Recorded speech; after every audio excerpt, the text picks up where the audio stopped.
The Institute for the Study of Peak States presents the second International Psycho-Immunology and Psychobiology Research Symposium.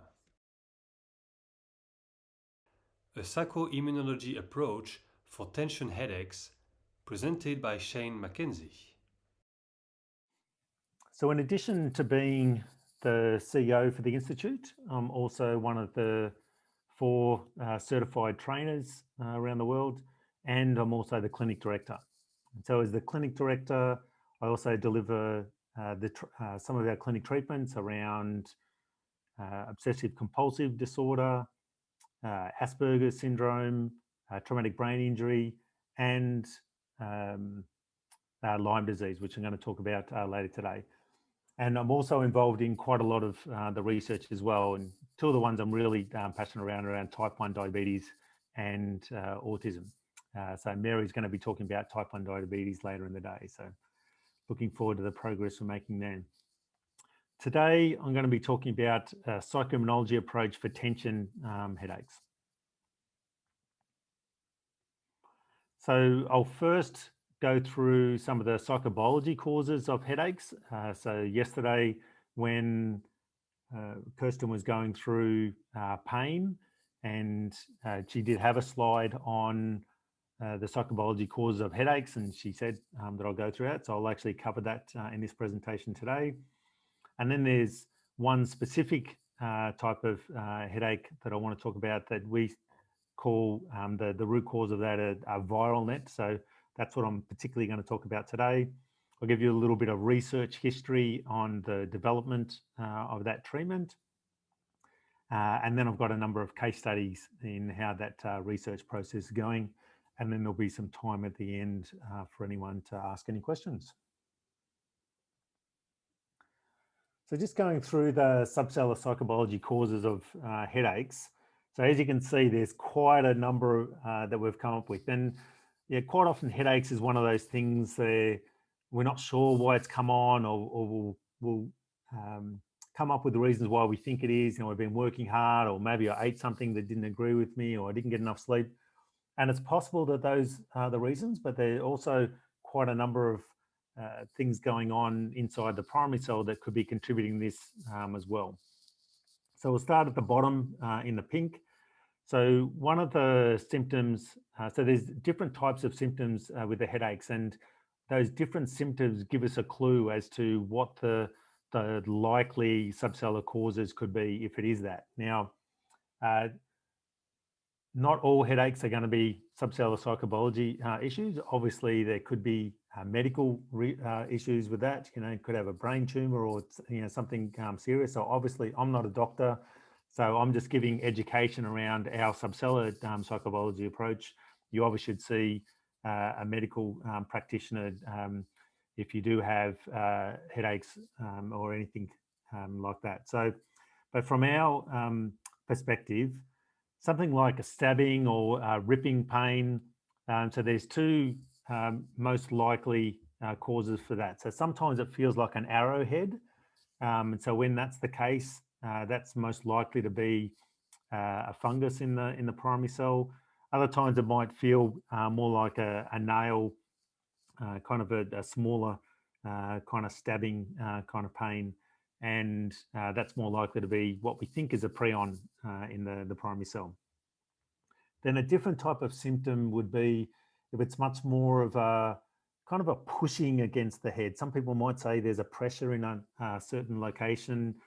And in this case, and particularly if they say something like, you know, it feels like there's like this, doesn't have to be this, but something like, they might say like a black jelly mass or something that feels like that's kind of pushing up against my head, then that sounds very much like a bacteria that's in the primary cell. And then we've got some examples where when it's been a headache that also has nausea and tiredness. Now, obviously, a lot of headaches might have nausea and tiredness. So there is a particular fungus that we discovered just in the past couple of years that more and more we're actually getting to see that seems to be one of the common reasons for a headache that also comes with nausea and tiredness. So May not be the only cause, but it's certainly one of the first ones that we now look for, given we've got a pretty simple treatment for that. Now, traumatic brain injury, a lot of the times people will just will have all sorts of symptoms out of a traumatic brain injury. And most of the time, fortunately, people just recover from those, but there will be times where they'll have headaches and the headaches don't disappear. They continue to have those as a chronic symptom. And we've got a traumatic brain injury process where that can get the brain to be able to repair itself and eliminate those chronic symptoms, which includes headaches, but could be a number of other things as well. Then there's another symptom where it feels much more like a downward pressure on the top of the head, or more of a kind of pull apart pressure in the forehead. So that could actually be some kind of damage to the chakra, which again, in our model, we believe that's a fungal structure in the primary cell. And because of that damage, when the chakra is being activated, that feels like some pressure in the standard kind of chakra locations. Just about any thing that we're looking at from a trauma therapy perspective could be a biographical or generational trauma. So there's not a particular symptom, but there are some ways to kind of diagnose whether it is biographical or generational trauma. So that's always one of the things that our trauma therapists would be looking for. There's another really common thing, and this is particularly if using standard trauma healing techniques and it's not working. For instance, a meridian therapy and tapping on a biographical or generational trauma and nothing's changing. Quite often that can be a structure in the primary cell that we call a copy. It's a bacterial structure. It actually feels like there's a round balloon half in and half out of the body. And that's, we have actually in a moment of trauma actually copied some symptom from someone else. And that's why it doesn't seem like there's a logical reason why it actually happened. And then the last one that I've got here is a squeezing sensation around most or all of the head. And the research we've done around this suggests that it's what we call a viral net in the primary cell. So quite a lot of causes, but the only one I'm going to talk about today is this last one, because we've been doing some research recently to come up with a psycho-immunology approach to that. So this, what we've called a viral net. So our research team can see this sort of stuff in the primary cell. So they see it around either partially or fully around the nucleolus. So that's inside the nuclear membrane. So the blue here, we're showing that black mass in the middle. So that's the nucleolus, and then the gray structure around that is what they're seeing as this what we've called a viral net. So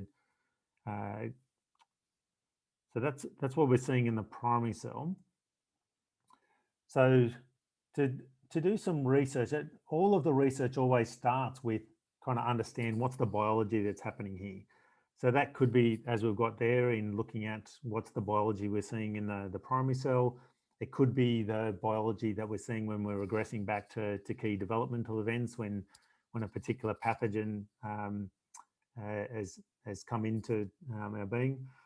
And so about 10 years ago, the research team actually discovered this pathogen, which we believe to be a virus, that was actually causing the squeezing headaches. And so a few months later, based on that biology, came up with an experimental process.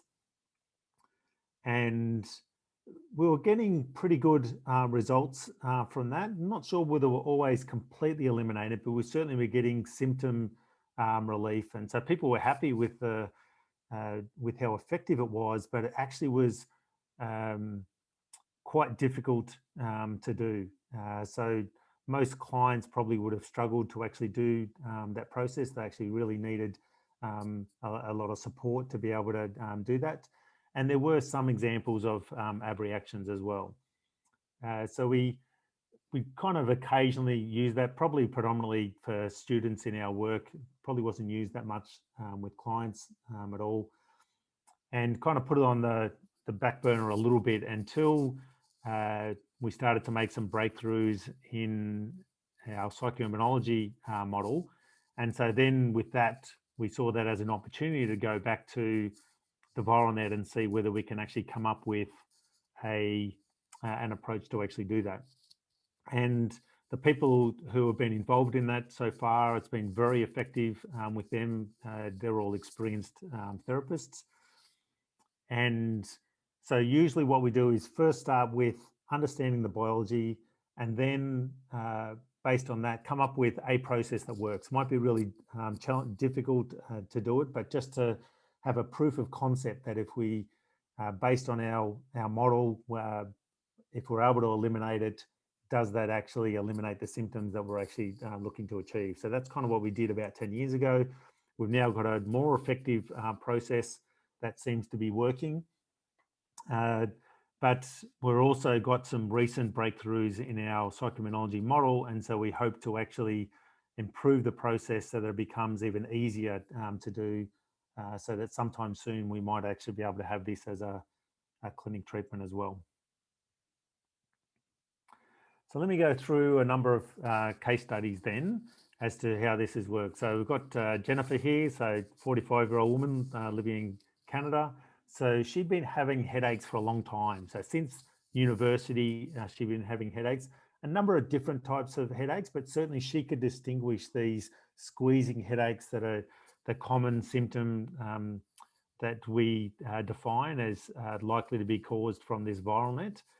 And when she had them, they would last for 4 to 5 hours. So it really was having a big impact on the quality of her life.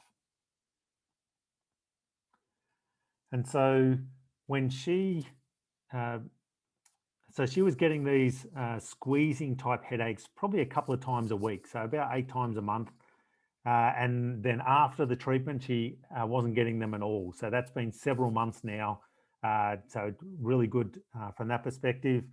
And the SUDS rating, so the subjective unit of distress score, so about a 4 out of 10 for her. So they weren't, so it wasn't significant pain from it, but the fact that it was lasting 4 or 5 hours was what was making a really big difference. The other thing that Jennifer also noticed is not only did the squeezing headache symptoms disappear, she also noticed that her general resistance to life kind of got a lot better as well. So just the day-to-day chores that typically you would need to do, and just the, oh my God, I've got to do that, got to, prepare meals, or, just do the day-to-day stuff you got to do. And it wasn't a big issue, it might have been a SUDS of a 3 or something like that, but she just saw that significantly reduce. And so a lot more freedom to just do day-to-day stuff. And that also opened up the possibility to try new things as well. So there was a lot less resistance to trying new things as well. So that was an additional benefit that we didn't expect to see. So then our second case study. So Rita, 39-year-old, also living in Canada. So she had been having these squeezing headaches for over 10 years. But then the last couple of years in particular, those squeezing headaches had become much more regular. And for her, they were really intense. So she always had to take medication for them because of the intensity of the headaches. So it was the intensity of them that was really important to her to address. So her frequency of headaches weren't as frequent as they were with Jennifer. So she was getting maybe once a week. So on average, about 4 times a month. But the intensity of the headaches were, for her, like a 10 out of 10. So they were so strong that she had to take medication. She just couldn't cope with the pain with those headaches. And again, same thing, several months now, hasn't had any of these squeezing headaches since. So she's really pleased with that outcome. And then one of the things that Grant always says is that he always wants to get things to the point where it's so easy, even a child can do it. And in fact, we actually have had a 12-year-old boy actually do this process as well. So he was having headaches for about 5 years, and they were usually getting triggered by things happening at school. And so he was getting quite regularly, so probably 2 or 3 times a week, so 8 to 12 times a month he was getting these headaches. So really impacting him quite a lot. And for him, probably about a 5 or 6 was the SUDS rating. And again, like with Rita and Jennifer, ever since he's completed the process, no headaches ever since. So you can imagine he's pretty happy with that as well. So the next steps from here, we want to continue to refine this process so it's an effective process and hasn't been any abreactions from actually doing this. But we know from some recent findings, there's some ways that we can probably make this more effective and certainly simpler and quicker to actually do by being more targeted around what traumas we need to heal. And early signs are indicating we might be able to just heal some specific generational traumas to be able to have the viral net completely disappear and have those squeezing headaches gone. Now, while this is addressing the squeezing headaches, going back to all those other headaches, so that some of those headaches might still be there, but certainly this squeezing headache sensation will be gone. So once we refine that process again, we'll do more testing around safety and efficacy, and I'm hopeful that later in the year, we're actually going to be able to release this as a clinic process. So lots of people to thank here. Grant and Kirsten, as always, for leading the team, for creating this psycho-immunology framework that allowed us to be able to go ahead and actually do this. This is probably one of the first times that Grant and Kirsten weren't actively involved in the research. They were more created the framework for us to do that. So Jennifer and Dean and Mary and Rita were involved in actually applying the psycho-immunology framework that they've actually come up with. So that's kind of good signs as far as being able to have more research staff to give us the scale to develop more treatments going forward, because there's only so many things that Grant and Kirsten can be involved in. So actually getting some leverage and having a really effective framework to be able to create new treatments going forward is great. Then we had Lars and Gaetan did some further testing as we're checking this from a safety perspective and efficacy perspective as well. And then our long-term staff, so Inka, Samsara, Lars, Naomi, Lila, Grajena and Garda all would have been involved 10 years ago when we were trying to work out what the original biology was, and they would have also worked with some clients over the year with the old process that we had as well. So thank you very much to all of the research staff, and that's probably all I want to talk about. So if there's any more information you want to get around peak states, our research, training, clinic and therapy websites there, and can also find us on social media on YouTube and Facebook. And if you want to email me directly, Shayne@peakstates.com. Thank you for watching. For more information, visit peakstatestherapy.com.